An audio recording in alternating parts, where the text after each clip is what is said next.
Hey class. Let's take some time to go over the readings and assignments that focus on hospitals and also the history of medicine and what we're all living through right now, COVID-19. One of the first documentaries you watched is from the New England Journal of Medicine, and it just gives you an insight. Um, and I love these kinds of documentaries that let you know what it was like before you lived. What was medicine like before your parents lived? And I'm sure one of the things you can take away from watching this documentary is that no matter whatever difficult things we are dealing with, okay, and whatever, I mean, we're living through maybe hopefully a once in a lifetime pandemic, and it's so disruptive, and it's causing increases in mental distress, and we're all thinking this is the worst thing that's ever happened. You watch the history of medicine, of before vaccines and before antibiotics and before diagnostics and before cancer drugs and then just diseases that have been around recently like AIDS that we didn't have any treatment for prior to 1995. And you realize that there is sort of like this larger arc of progress that is very, very hard to see day by day. And especially when, I don't know if you all watch the news as much as I sort of check in with the news, but I have to think it's not healthy to be checking the news on a daily basis. I remember someone saying, recommending just get a weekend news source like The Economist magazine or a major newspaper's weekly edition and read that once a week. And don't, the day to day skews very negative, and even the week to week would probably skew negative, but at least you'd have a little more sense of perspective. And then watch this documentary and think, oh my gosh, yes, we have huge challenges that are the biggest in our lifetime, but things used to be much grimmer. You look at those old video clips of surgery or the explanations of surgery before anesthesia. I have the one clip of the video that reenacted amputations without anesthesia and without proper antiseptic, and I literally don't think I could have gotten through that. I know myself reasonably well. I don't think I could have gotten through that, and there was just so much more death as a proportion of the population. And then you just this what you also see watching this is all of the patients along the way who knowingly or mostly unknowingly advanced medicine by being guinea pigs, essentially. You saw that with the leukemia treatments, the childhood cancer treatments that were pioneered in Boston, the surgery advances, the HIV/AIDS treatments. Everything was so experimental until it became a known treatment that we now have and we take for granted.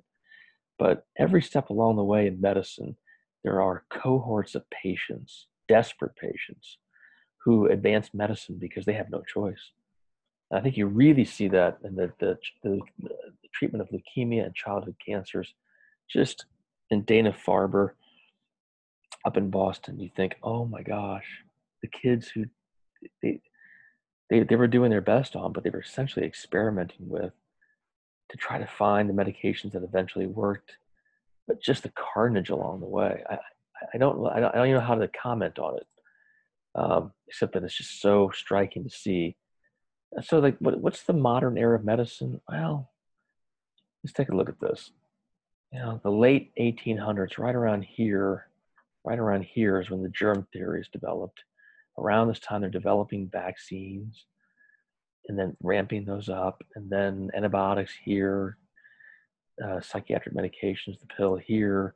Medicare's passage, which just funnels tons of money into the healthcare system.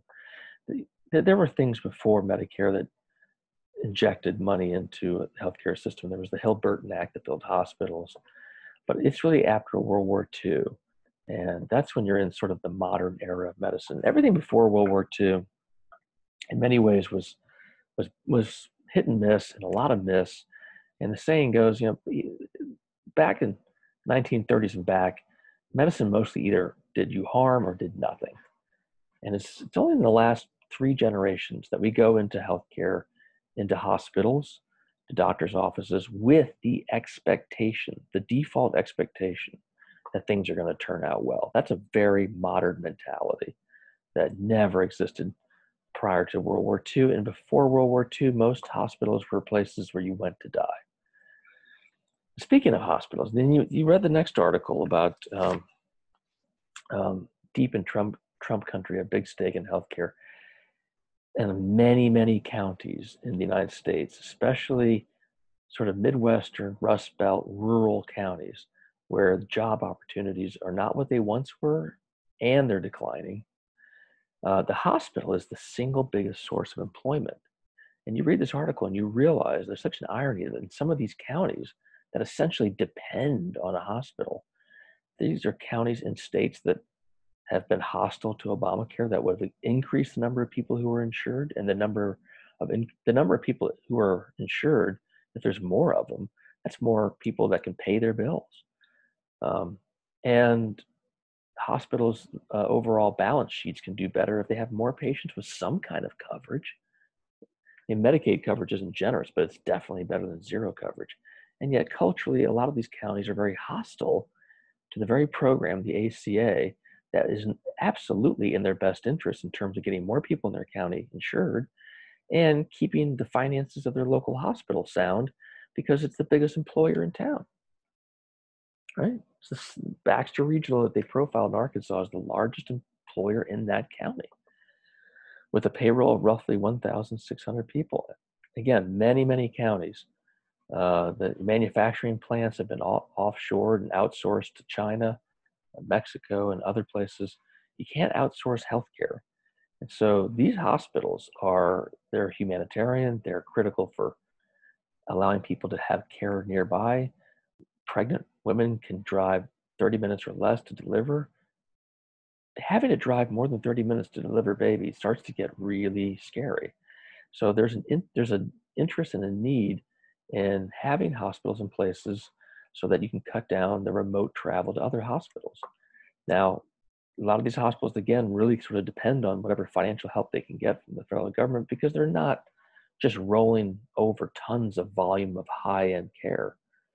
They're in states like Kentucky and Arkansas and many southern states that if you look at how much the people in those states pay in taxes versus how much they get back in government aid in the form of Medicaid spending and other forms of government programs, there's a cross subsidy of wealthy states paying more taxes than they get back, and some of their excess taxes going to places like Arkansas and Kentucky. And again, these are the places that are the most hostile to Obamacare.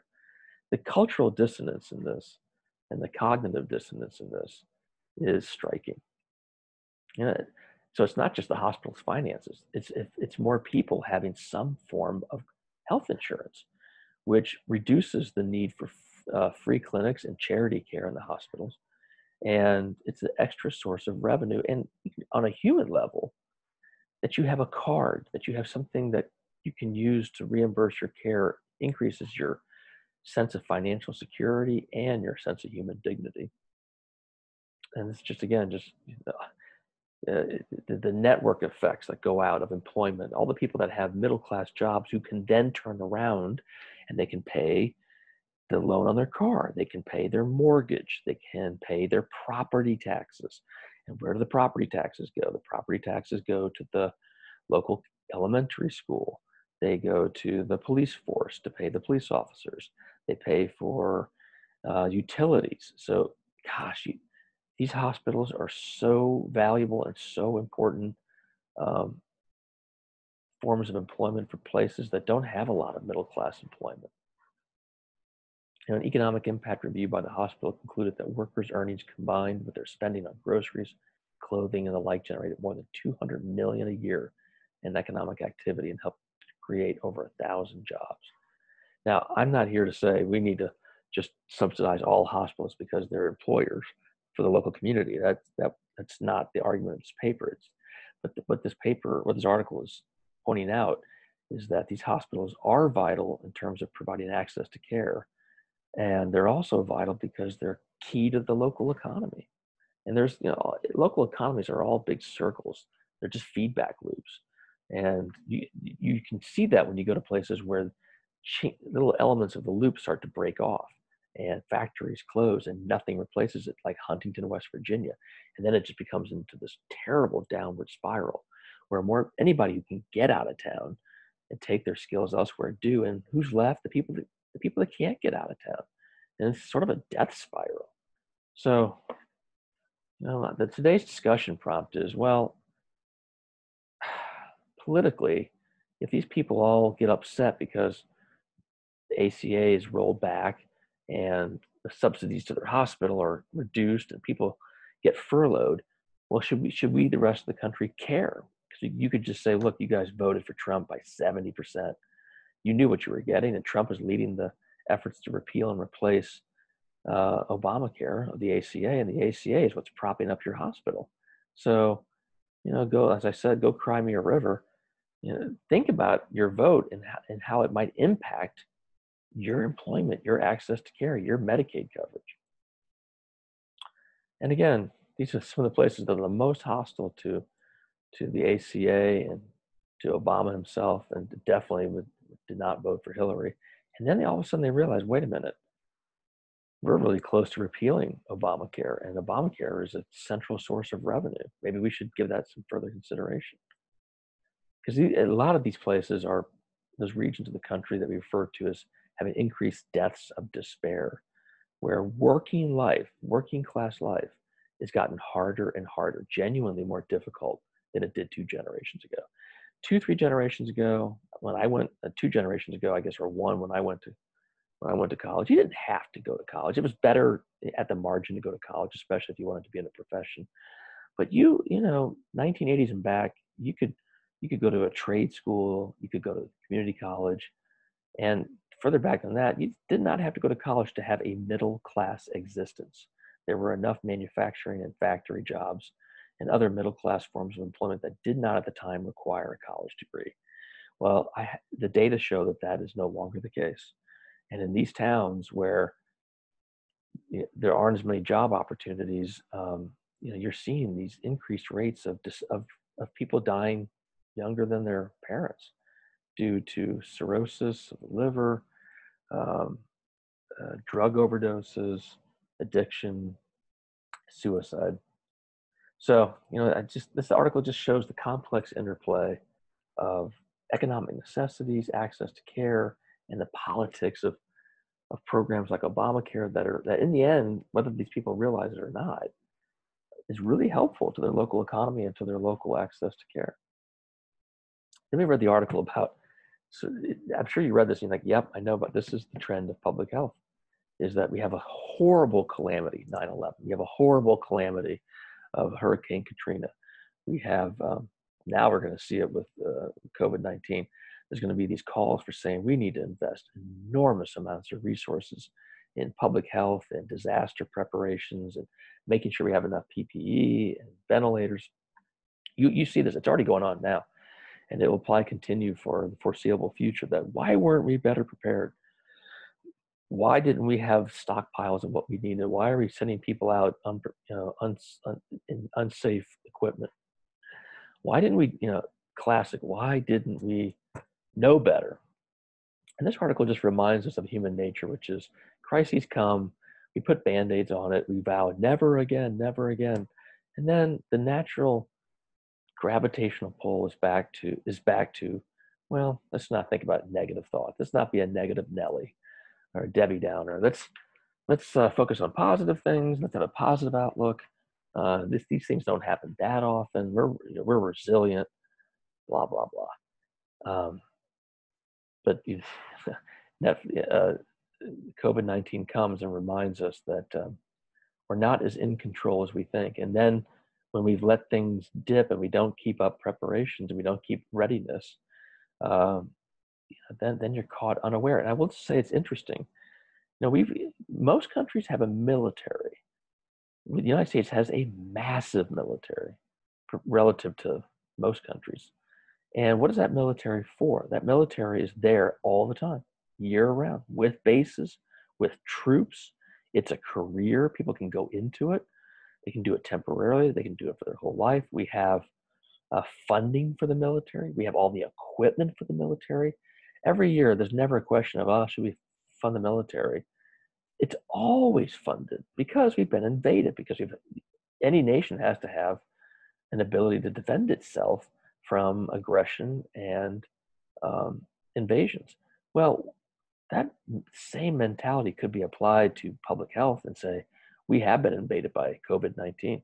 It's not your traditional uh, armed insurgent, but it's actually even more pernicious and able to disrupt our society. So maybe we should have something in healthcare and public health that's sort of the equivalent, maybe not the same size, scale, and scope of the military, but we spent a ton of money in the last couple of years on the military that's doing us no good on the issue of disease preparation and handling.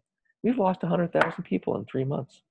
I mean, the number just sort of rolls off, but it's just, you know, you flip through the internet and just look at individuals who have died, and that's when the horror really starts to sink in. A number like 100,000 just sort of numbs you, like, wow, that's awful. It's when you see the individuals. And then you watched the Netflix documentary on COVID-19. And of course, interestingly enough, Bill Gates predicted this back in May of 2019. He has a TED talk from 2015 saying, this is really the thing that we should be the most worried about in terms of its likelihood and our lack of readiness for it. It's really eerie, but kind of cool when you see like people saying this a year before, saying, huh. And there, sure enough, and it wasn't the first time that a coronavirus had originated in China and emanated out. It isn't the first time the coronavirus is different than the flu virus. But, 2003, we had SARS. 2008, 9, we had swine flu. 2012, 13, we have MERS, Middle East Respiratory Syndrome. And sure enough, another coronavirus comes along in the winter, late in the year in 2019, emanates out from China. And you saw in the video just how quickly it spread through China. And if they could have clamped down, right, if they would have listened to the doctors who were telling them, this is a knock against China and its repressiveness on the free exchange of ideas, because he was trying to sound the alarm. And in a totalitarian state that with one party rule that does not like to be disagreed with or contradicted, they forced him to sign a paper saying he would not spread the quote, well, he didn't say this, but not spread these things. The truth, he ends up dying because he contracts the disease. There are now shrines. He's sort of a saint, a martyred saint now in China. But oh, you just think, God, there were so many opportunities in China to lock this down, to keep it down, and it got out. And then a series of countries, including the United States, missed numerous opportunities because this speaks to the human nature of denial. This is the bad form of denial. Sometimes there's good denial to kind of brace yourself for some really horrible news, but this is where denial of bad news is really, really, really unhelpful and dangerous. Because here we are doing classes online. We did the spring classes online. Who knows what's going to happen this fall? And people are getting furloughed. People are losing wages. Mental health issues are going up because we didn't learn from history. We didn't learn basic public health 101. And to close this out, hospitals are being held up as so valuable right now. But inside them, in particular the places that are being overrun, there's a lot of tension and conflict between those who run the hospitals and those who are on the front line without adequate protection. And I don't need to belabor this point, but you can imagine how frustrated nurses and doctors are when they're on the front lines all day, totally exhausted physically and emotionally. They have families of their own and their own desire not to die. And the people who are sending them into those shifts are the administrators who have it, who aren't always telling the truth, or are telling them to sort of make do because there's a business operation at the hospital. They don't have access to all the masks and the ventilators and all the personal protective equipment. And I can really empathize with clinicians on the front lines who are absolutely furious that in the richest nation on earth, we can't get people who are putting their lives on the line the equipment they need to increase their own safety. I mean, I hope we never get okay with this. And I hope as a country, we're always angry and we draw energy from this failure to protect our frontline workers. And it's just like, it's the greatest crime. I get worked up even talking about it. Like, you just, I just cannot believe that, that, that there wasn't that things weren't done at the national level and health system levels to get people who need this equipment, the equipment that they need. I'm not going to say anything more. I just think this is a scandal that we're going to have to come to grips with, and hopefully, not have ever happen again. Okay, guys. Stop screen sharing. Good night. Get a good night's rest. Tomorrow, your next favorite topic, dentists and going to the dentist, which I can't imagine many of you all are doing right now, because that's one of the most risky professions with COVID-19. It makes you wonder how the hospitals are faring financially. They're not doing well. Hospitals are suffering huge losses of revenue from elective procedures that aren't being done. And I have to think dentists are feeling the economic pinch as well. We'll talk more about that tomorrow. Good night.